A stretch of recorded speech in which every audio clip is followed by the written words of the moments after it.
Bryant, loving the feeling of being a five-time champ.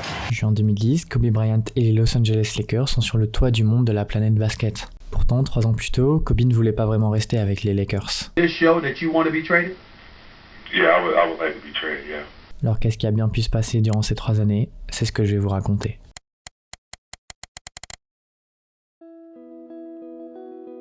Notre histoire débute le 25 juillet 1999 quand Lance Armstrong remporte son premier Tour de France. Alors effectivement, cette info n'a rien à voir avec la vidéo, mais au même moment se déroule la finale du championnat du monde de basket des moins de 19 ans. Et cette rencontre oppose l'équipe d'Espagne à celle des États-Unis. Dans les rangs espagnols, on peut y distinguer un jeune pivot portant le numéro 15 du nom de Pau Gasol.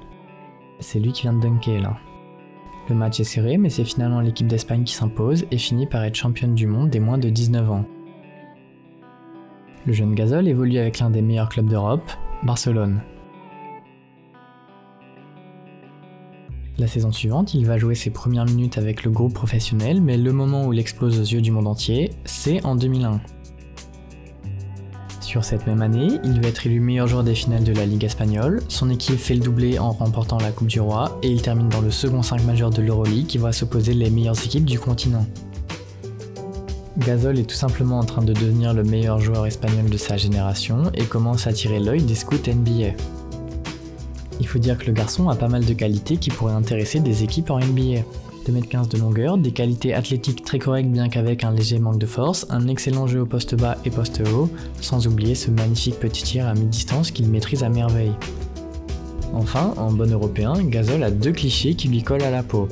Le premier est plutôt positif, Gasol est un joueur intelligent avec un excellent sens du jeu. Le second, par contre, est assez négatif et certains pointent du doigt son côté soft. Finalement, il décide de tenter sa chance et s'inscrit à la draft de 2001 et est projeté pour partir dans les 8 premières places. Pour ceux qui ne sont pas familiers avec le concept de draft, je vous résume rapidement. C'est un moment où chaque équipe choisit à tour de rôle des nouveaux joueurs à intégrer dans leur équipe. Plus l'équipe a été nulle la saison d'avant, plus elle va choisir dans les premières positions. Et les joueurs choisis dans les premières positions sont ceux dont on attend le plus. Et le grand soir, l'Espagnol est dans la salle et va se lever plus tôt que prévu. With the third pick in the 2001 draft, the Atlanta Hawks select Pau Gasol from FC Barcelona, Spain. Alors si vous suivez le basket depuis très récemment, ça vous surprend pas du tout de voir que des Européens peuvent être draftés assez haut. Parce qu'en 2023, on a quand même eu Victor Wembanyama qui est parti en première position et Bilal Coulibaly qui est parti à la 7ème place. Mais à l'époque et avec ce choix numéro 3, Gasol est l'Européen le plus haut drafté de toute l'histoire de la NBA. Et s'il est choisi par les Atlanta Hawks, il n'y mettra jamais les pieds. La raison, un échange avec la franchise des Grizzlies. Cette franchise créée en 1995 a du mal à gagner des matchs à tel point que son propriétaire décide de déménager de Vancouver à Memphis.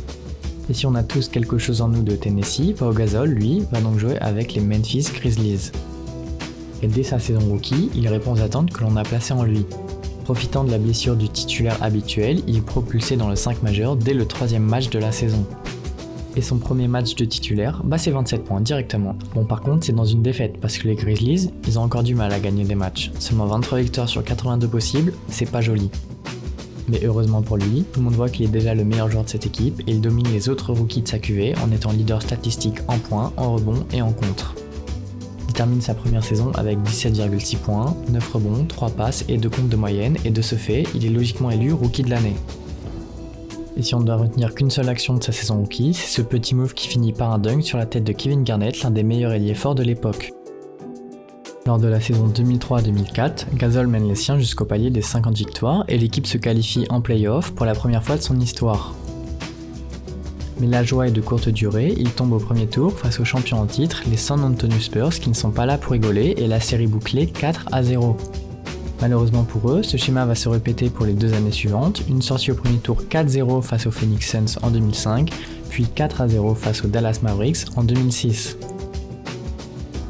Sur la saison 2005-2006, Gasol est tellement fort individuellement qu'il est récompensé d'une sélection au All-Star Game glorifiant les 12 meilleurs joueurs de chaque conférence. Mais du côté collectif, la situation se dégrade complètement avec seulement 22 victoires en 2007. Pau a 27 ans et c'est globalement à cet âge-là que les joueurs rentrent dans leur meilleure partie de carrière. Il est toujours régulier dans ses performances, mais on sait désormais qu'il n'a pas les épaules pour être le meilleur joueur d'une équipe qui vise le titre NBA.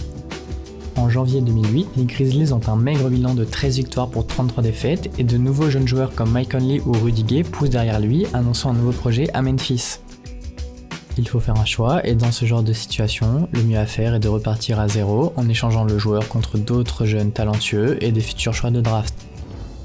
Le 1er février 2008, la nouvelle tombe, Pau Gasol est envoyé aux Los Angeles Lakers et jouera avec Kobe Bryant, peut-être le meilleur joueur de la planète à ce moment-là. Et pour vous expliquer la situation complexe de Kobe à cette période, il faut que je reparte un peu en arrière.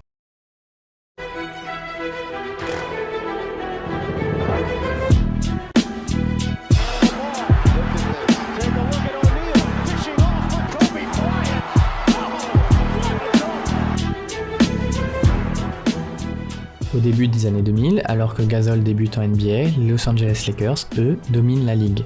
Kobe forme un duo fantastique avec Shaquille O'Neal et il réalise un three-peat, c'est-à-dire qu'il remporte le titre NBA 3 fois d'affilée.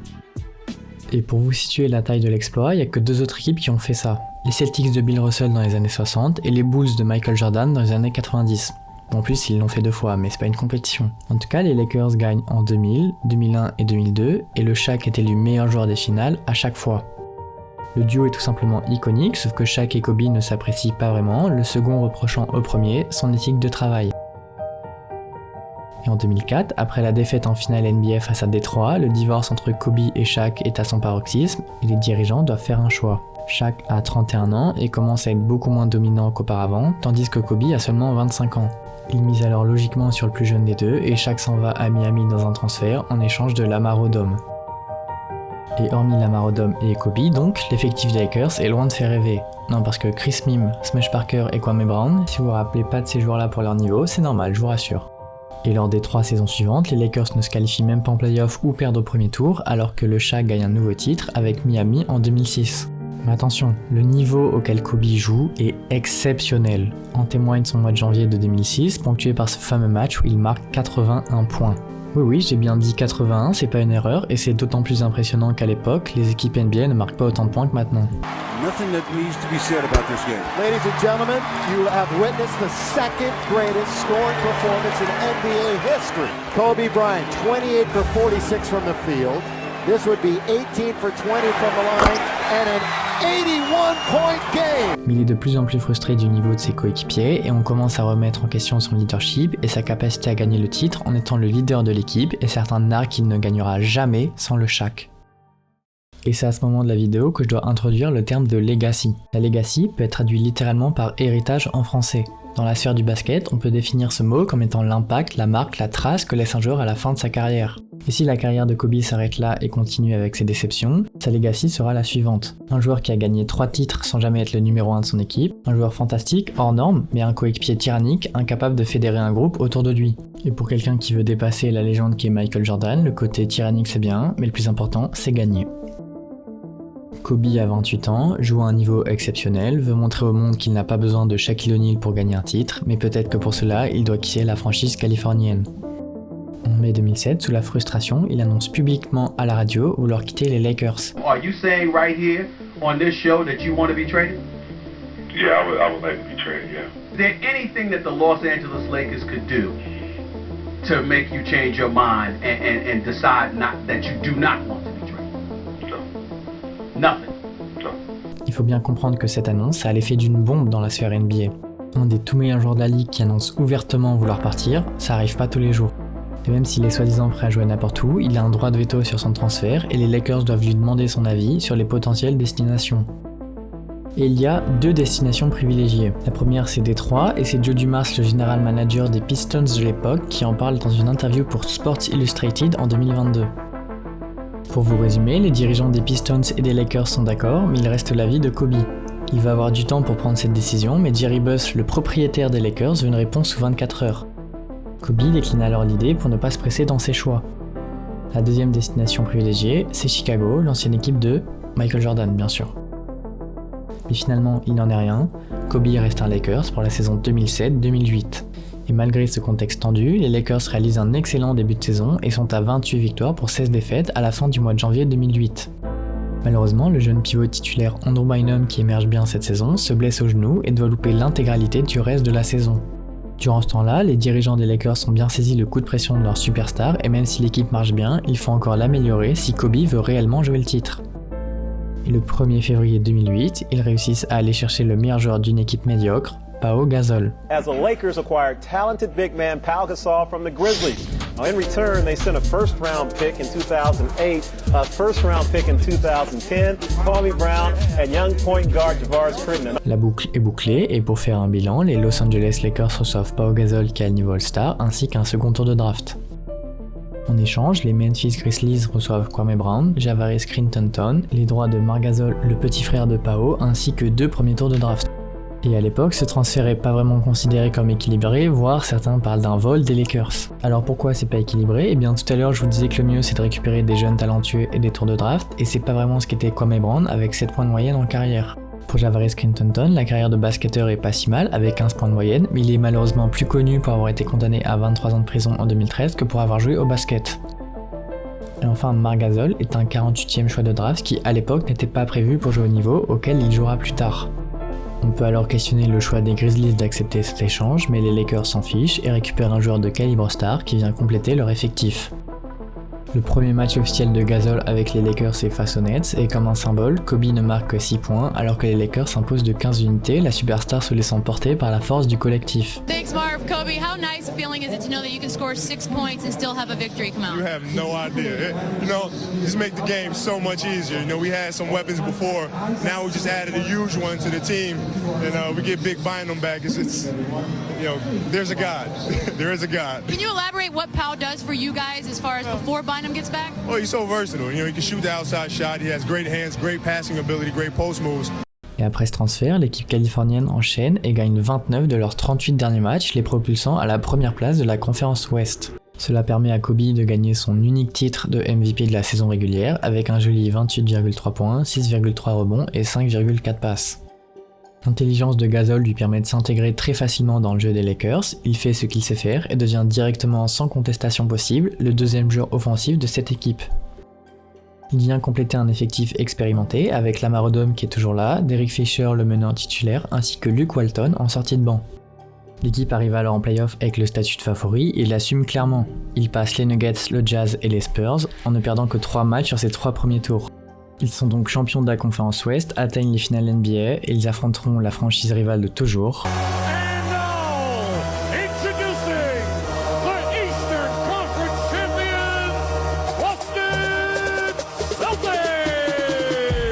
Et durant l'été, l'équipe de Boston a monté la première super team des temps modernes. On parle de super team car ils arrivent à recruter Ray Allen, un arrière scoreur d'exception et All-Star depuis 4 saisons. Puis il signe Kevin Garnett, et si vous vous rappelez bien, c'est sur lui que Pau Gasol a dunké lors de sa saison rookie. Sauf que l'ailier fort est déjà 10 fois All-Star, a été élu meilleur joueur de la ligue en 2003, et sur la saison 2008, il est élu meilleur défenseur de la ligue. Les 2 autres qui complètent cette équipe étaient déjà présents, c'est Rajon Rondo, meneur titulaire pour sa 2e saison, mais surtout Paul Pierce, la star de l'équipe, un ailier lui aussi élu 5 fois All-Star.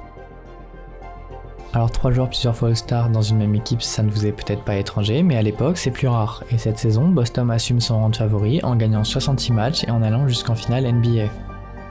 Et seulement quelques mois après son arrivée, Pau Gasol dispute ses premières finales NBA. Le premier match est serré, il reste 7 minutes dans le 3e quart-temps et les Lakers gagnent de 2 points. Kobe Bryant s'approche du cercle défendu par Paul Pierce, mais ce dernier retombe mal et se tord de douleur. La douleur semble tellement insurmontable qu'il doit quitter les siens en chaise roulante.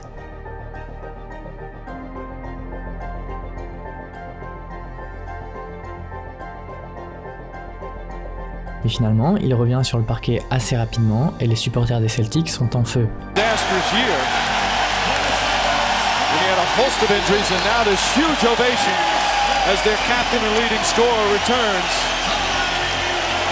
La légende raconte que par miracle, Paul Pierce a pu aller aux toilettes et réparer sa cheville en quelques minutes seulement. Rondo to Pierce. Pierce for 3. Bang! Celtics back up by 1. Rondo back to Pierce. Another 3. Puts it in. Back-to-back 3-pointers for Paul Pierce. Boston maîtrise le 4e quart-temps et s'impose 98-88, prenant l'avantage dans ce match, maintenant surnommé le Wheelchair Game.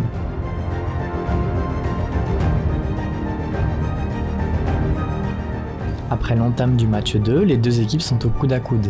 Mais le banc des Lakers prend l'eau et encaisse un 10-0 sur les premières minutes du second quart-temps.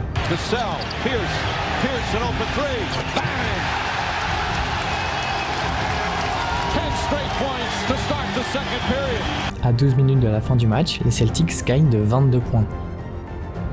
Mais miraculeusement, Los Angeles recolle à 4 petits points à seulement 1 minute du terme. They've got to get off the three. Bryant kicks it in. Back out Fisher. Fisher, that's a three-pointer. Puts it up. Back of the rim. Won't go. Rebound knocked loose out of bounds. With 0.3 of a second remaining. And the Celtics will survive. A huge sigh of relief for Doc Rivers and the Celtics. On part maintenant dans le Staples Center, l'antre des Lakers, qui sont menés 2-0 et qui doivent impérativement s'imposer s'ils veulent réduire l'écart. Heureusement pour eux, Kobe avait décidé de ne pas perdre ce soir-là. Bryant to the basket, hard drive, left-handed.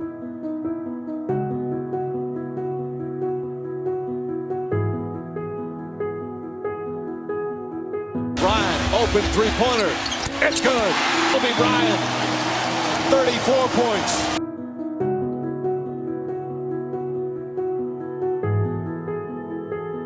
36 points for Bryant.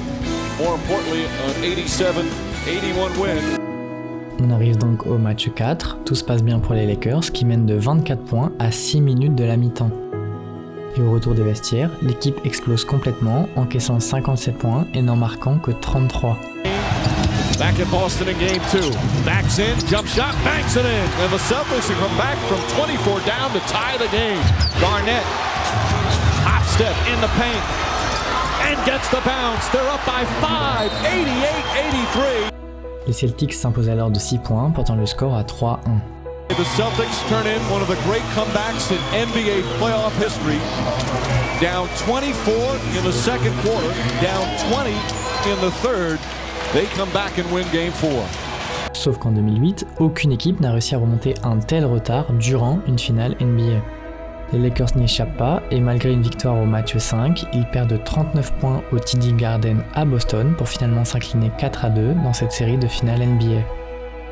Pas d'exploit pour les Lakers, cette équipe de Boston est trop forte et le vécu collectif de Gasol avec cette équipe n'est pas encore assez grand. Paul Pierce est le MVP des finales, Kevin Garnett hurle que tout est possible et les joueurs des Lakers rentrent chez eux sans le trophée NBA. Anything's possible. Anything's possible. À l'issue de cette série, on voit pas mal de critiques sur Pau Gasol qui se retrouve sous le feu des projecteurs. Il n'a clairement pas été à son meilleur niveau et s'est fait totalement dominer par son vis-à-vis direct, Kevin Garnett. Mais c'est surtout sa dureté et son intensité physique qui interpellent les observateurs. Il l'avait déjà avant même de jouer en NBA, mais plus que jamais, on lui colle cette étiquette de soft player. C'est donc l'été, et qu'est-ce qu'on fait l'été après avoir passé une longue saison en NBA ? On se repose. Sauf qu'en 2008, c'est les Jeux Olympiques à Pékin et Kobe joue avec Team USA tandis que Pau Gasol est le leader de l'équipe d'Espagne. États-Unis et Espagne s'affrontent même dès la phase de poule et Kobe croise alors la route de Pau et la courte histoire qui arrive est présente dans un documentaire Netflix sur l'équipe des États-Unis qu'on appelle la Redeem Team. First play of the game, I know what they're gonna run, and he knew Powell's gonna be the last screen, and he said I'm running through that motherfucker. I swear the first play of the game.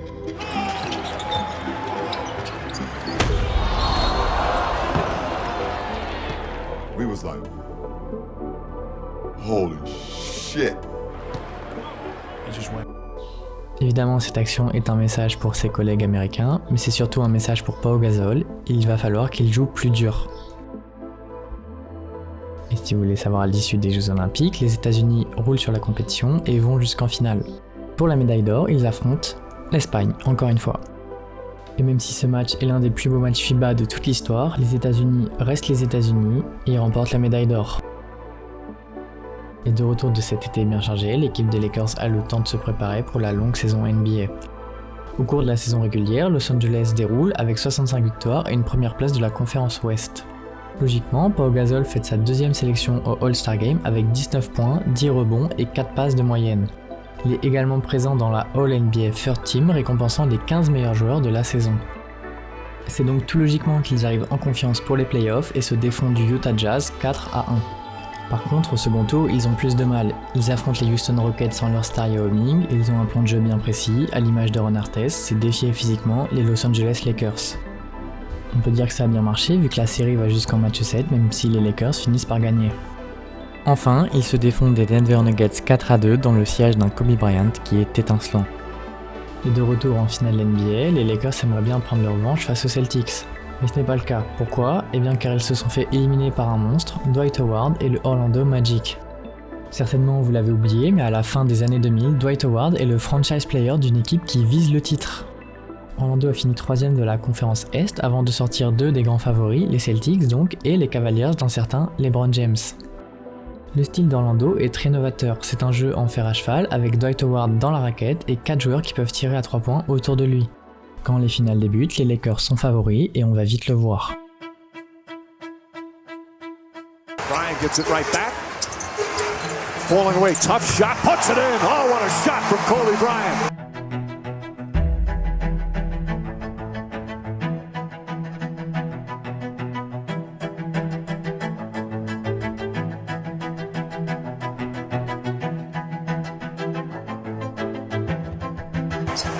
Kobe Bryant hit, count it, and one. Kobe Bryant on the drive, gets to the basket. Oh, what a move from Kobe Bryant as the shot clock expires. Kobe marque 40 points et les Lakers s'imposent largement 100-75.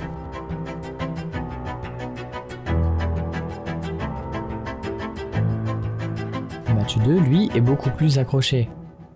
Rashard Lewis, un ailier du Magic, est en feu à 3 points. Lewis again open, puts it in. Rashard Lewis, his fourth three-pointer, and he has 18 points in the second period. Mais ce n'est pas assez, aucune équipe ne prend les devants, il y a 88 partout quand Kobe a la balle pour faire gagner le match. Bryant looking, Bryant driving, Bryant blocked from behind by Turkoglu. À 1 minute et 20 secondes de la fin des prolongations, alors que les Lakers gagnent de 3 points, on assiste à ce qui est certainement l'action la plus iconique du duo Kobe-Gasol. Looks inside, finds Gasol, count it, and a foul. Pau Gasol exulte, la salle aussi, et les Lakers mènent la série 2-0. La suite de ces finales se passe en Floride, et pour le premier match à Orlando, les Lakers sont menés, courant après le score toute la seconde mi-temps.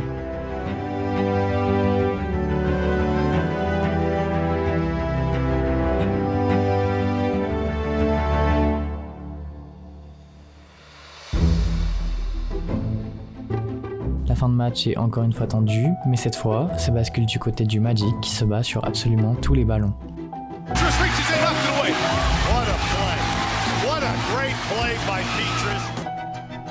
Au match 4, les Lakers sont même à 2 doigts de perdre, mais Derek Fisher en a décidé autrement. Fisher looking, Fisher puts up the three, ties the game! Derek Fisher ties it with 4.6 remaining. Bryant against Petrus, here comes the double. Up top to Fisher, straight on three, puts it in! Derek Fisher with another clutch three! And the Lakers go up 94-91. Et comme la saison d'avant, il n'y a pas d'exploit. Les Los Angeles Lakers s'imposent à nouveau sur le parquet d'Orlando et remportent ses finales NBA. In terms of defending, Bryant hits a three down the other end. That's a pretty good sign. Finals back to Los Angeles. Kobe Bryant and the finish.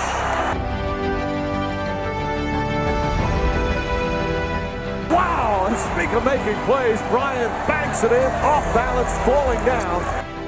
Lakers are NBA champions once again.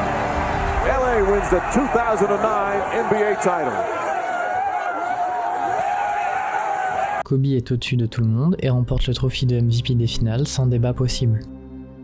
Plus important encore, il égalise le Shaq avec 4 titres NBA. Seulement 16 mois après son arrivée, Pau Gasol aide Kobe Bryant à gagner un nouveau titre. Oui, car si on a beaucoup vu Kobe en attaque dans ces finales, il y a un aspect dont je n'ai pas du tout parlé, c'est l'impact défensif de Gasol sur Dwight Howard. Pendant toute la série, il lutte pour l'empêcher de prendre sa position préférentielle dans la raquette et si le pivot du Magic y arrive, Pau tient tant bien que mal physiquement et conteste le plus possible ses shoots. Évidemment, la défense est collective, mais peu de joueurs auraient été capables de faire ce qu'a fait l'Espagnol sur le meilleur pivot de NBA de l'époque. Et sur cette finale, Pau est loin d'être ce soft player. En résumé, il remporte son duel face à Dwight Howard, mais remporte surtout son premier titre NBA. Pour viser le back-to-back, les Lakers misent sur la continuité tout en ajoutant l'expérimenté et excellent défenseur Ron Artest. Et ouais, s'embrouiller avec Kobe, ça peut aider parfois. On parle souvent de la difficulté de se remotiver après avoir gagné un titre NBA, mais ça serait mal connaître Kobe Bryant. Une première place à l'ouest, des distinctions individuelles pour Pau Gasol et Kobe Bryant, et puis, arrivé en playoff, ça passe face au jeune Thunder, puis ça détruit le Jazz 4-0. En finale de conférence, Kobe se venge des Suns, l'équipe qu'il avait éliminée en 2006 et 2007. Cette fois, le monde du basket aura le droit à la revanche tant attendue, puisque la finale opposera Celtics et Lakers. Et durant ces finales, chaque équipe se rend coup pour coup. 1-0 Lakers, 1-1, 2-1 Lakers, puis 2-2. Et dans ces cas-là, l'équipe qui remporte le match 5 gagne la série dans 82% du temps. Ce match se déroule à Boston, et malgré l'ambiance hostile, Kobe marque 38 points, mais ce n'est pas suffisant. Alley-oop to Bryant. Oh, what a play from Bryant! Off balance with one hand, gets it to go.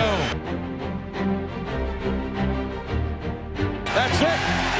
And the Celtics win and will head to Los Angeles with a 3-2 lead. Maintenant à domicile, les Lakers n'ont pas le droit à l'erreur. Mais très rapidement, ils évitent l'élimination en menant 51-31 dès la mi-temps. On se dirige alors vers une rencontre que l'on voit rarement mais qui est souvent légendaire, un match 7 de finale NBA. Légendaire parce que malgré les dizaines de victoires cette saison et le parcours en play-off, les observateurs et les fans vont juger votre saison, votre carrière, votre legacy sur cet ultime match.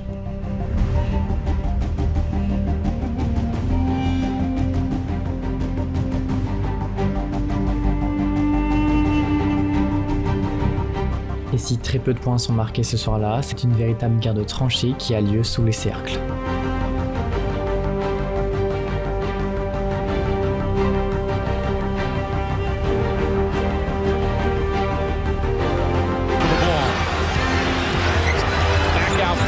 Fisher for three. Bang! Tie game. It's right now. Bryant on the pull-up. Puts it in. 4-point Laker lead.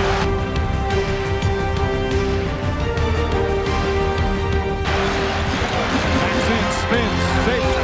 Shot. It's good. Gasol got it to go. Timeout Celtics. Lakers by 6 with a minute and a half to play.